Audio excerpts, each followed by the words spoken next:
Psychology के मुताबिक अगर कोई आपसे जेलस है, हसद करता है, तो 7 छुपी हुई निशानियां आपके साथ शेयर करूंगा ताकि उनको आप आइडेंटिफाई कर सकें और आप जिंदगी का सफर आपके लिए आसान हो जाए। हसद की बात करें, एक इमोशन, एक जज्बा है जो अक्सर खामोशी में पलता है, और दिलचस्प बात यह है कि हमेशा वाज़े अल्फाज या बड़े रद्द अमल के साथ जाहिर नहीं होता। और नफ्सियात के मुताबिक हसद की सबसे बड़ी पहचान ये कि ये शोर नहीं करता, बल्कि खामोश रवैयों और छोटे छोटे इशारों में छुपा हुआ हो सकता है। तो आज हम आपके साथ ऐसी 7 छुपी हुई अलामात को समझने की कोशिश करेंगे जिनसे आप अंदाजा लगा सकते हैं कि कोई शख्स आपसे हसद कर रहा है। तो सबसे जो पहली अलामत है वो ये है कि वो आपको कॉपी करता है, तस्लीम नहीं करता। तो ऐसे लोग आपके अंदाज, आपके फैसलों या आपकी कामयाबी को फॉलो करते हैं, लेकिन कभी ये नहीं मानते वो आपसे इंस्पायर्ड है। दूसरी अलामत, वो आपकी कामयाबी को किस्मत करार देते हैं। अगर आपने मेहनत से कुछ हासिल किया हो तो वो उसे आपकी काबिलियत नहीं बल्कि सिर्फ लक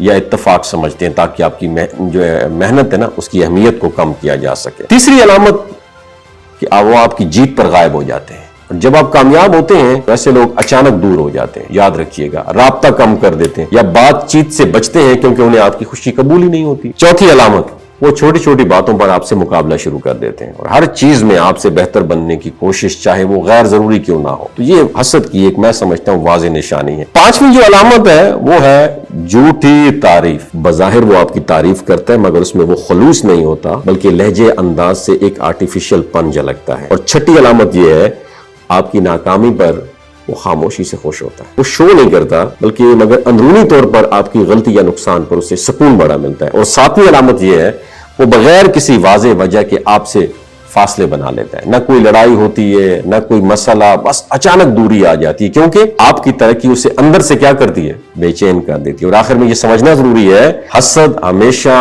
आवाज नहीं देता, ये अक्सर खामोश रवैयों, बदलते रवैयों और छुपे हुए इशारों में जाहिर होता है। तो ऐसी सूरत हाल में बेहतर अमल क्या है, आप अपनी तवज्जो अपनी तरक्की पर रखें और हर ताल्लुक को वक्त और अमल से समझें, ना कि सिर्फ अल्फाज से। वमा अलैना इल्लल बलागुल मुबीन। समझते गए हो सो, थैंक यू सो मच। और छठी अलामत यह है, आपकी नाकामी पर वो खामोशी से खुश होता है। वो शो नहीं करता, बल्कि मगर अंदरूनी तौर पर आपकी गलती या नुकसान पर उसे सुकून बड़ा मिलता है। और सातवीं अलामत यह है, वो बगैर किसी वाज़ेह वजह के आपसे फासले बना लेता है। ना कोई लड़ाई होती है, ना कोई मसला, बस अचानक दूरी आ जाती है, क्योंकि आपकी तरक्की उसे अंदर से क्या करती है, बेचैन कर देती है। और आखिर में ये समझना जरूरी है, हसद हमेशा आवाज नहीं देता, ये अक्सर खामोश रवैयों, बदलते रवैयों और छुपे हुए इशारों में जाहिर होता है। तो ऐसी सूरत हाल में बेहतर अमल क्या है, आप अपनी तवज्जो अपनी तरक्की पर रखें और हर ताल्लुक को वक्त और अमल से समझें, ना कि सिर्फ अल्फाज से। वमा अलैना इल्लल बलागुल मुबीन। समझते गए हो सो,